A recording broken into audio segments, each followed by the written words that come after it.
Hare Krishna. So continuing our discussion on the characteristics of soul, we have the 24th verse of the second chapter that goes Achedyoyam adahyoyam akledyo ashoshya evacha nityah sarvagatah sthanur achaloyam sanatana. This individual soul is unbreakable and insoluble and can neither be burnt nor dried. He is everlasting, present everywhere, unchangeable, immovable, and eternally the same. Yesterday we have seen 4 characteristics. What were the 4 characteristics? That the soul cannot be cut to pieces, nainam chundanti shastrani. Next, it cannot be dried up by fire, it cannot be burnt by fire, nainam dahati pavakah. Na cha enam kledayanti apo, water cannot moisten it. Na shoshayati marutah, that wind cannot dry it. And the same thing is again put up here. Achedyo cannot be cut, adahyo cannot be burnt, akledyo cannot be moistened, ashoshya cannot be dried up. So that time it was in reference to body. Nainam chintishastanai. The body cannot, the soul cannot be with reference to the body. And here it is soul is being addressed in person, in first person. That adahya, achedya, akledya, ashoshya, like this. But then there is repetition, we see. The same thing is being repeated. Repetition, what does repetition mean? Repetition means the knowledge or the point that is being ascertained is so very important that it requires a mention again. So the point to be driven home is that we had seen yesterday that the body can be destroyed by only these 4 processes, and here the soul cannot be destroyed by these 4 processes. So that's why the term comes Nityaha. So Nitya means it is eternal.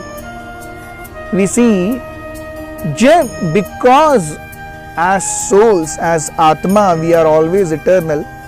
That's why no one wants to die. A person might become 80 years old, लेकिन अंदर से वो अभी भी जवान ही होता है.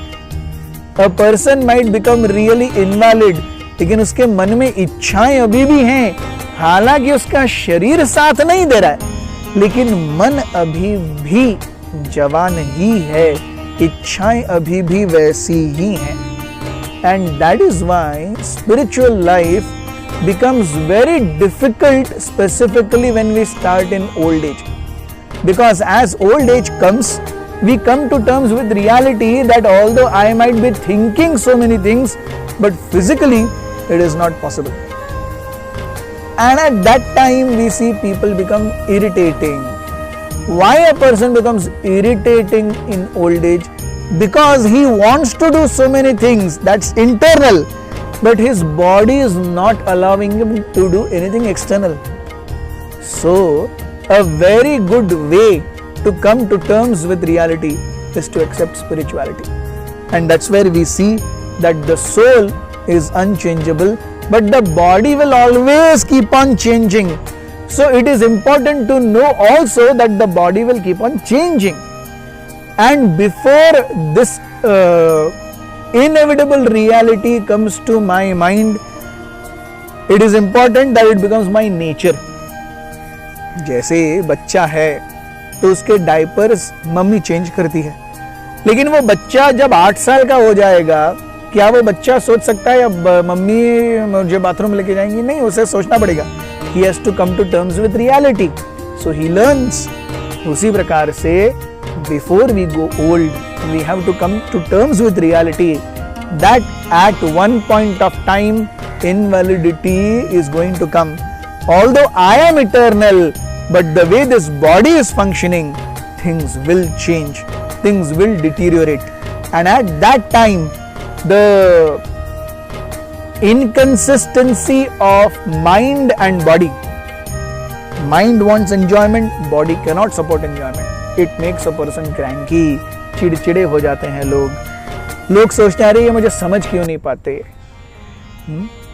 लेकिन असलियत ये है कि हमें अपने आप को भी समझना होगा कि समय बहुत बलवान है और समय के साथ सारी चीजें चेंज होती हैं। We see the soul is described as Sarvagata. Sarvagata means it is existing everywhere. So it is existing in all 5 mediums of Pancha Mahabhut. It is existing in earth. Yes, we have living entities in earth. It is existing in water. We have aquatics in water. It is existing in air. There are microbes in air. It is even existing in fire. Now this is something really fascinating. How can things exist in fire? But the fact is, now we might not have things which are existing in fire, we might not have much knowledge about it, but that does not mean that such a thing does not exist. Because in 4th chapter of Gita, when Krishna delineates the parampara in which the knowledge of Bhagavad Gita had been coming, Krishna says, Imam vivasvate yogam proktavanaham avyayam vivasvanamana vepraha manur ikshva kavibravit. He says, Imam vivasvate yogam proktavan. I have given this knowledge to Vivasvan. Who is Vivasvan? Sun God. So sun God is there, sun planet is there, and there is no one else except for sun? No, it cannot be. There are living entities who are adept to being in fire.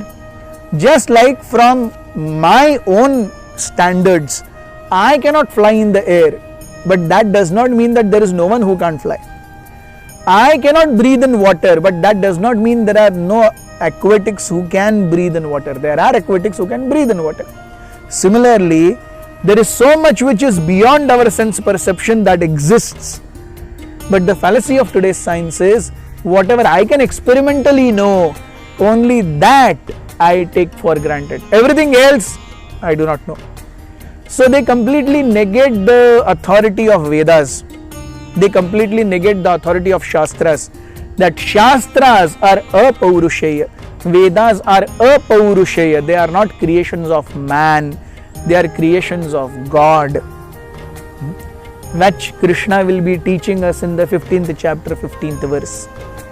So this is very important. We have some more characteristics, that Nityah, Sarvagatah, Sthanu, Achalah and Sanatanah. Tomorrow also this Shrinkhala will continue. Please be with us. Hare Krishna.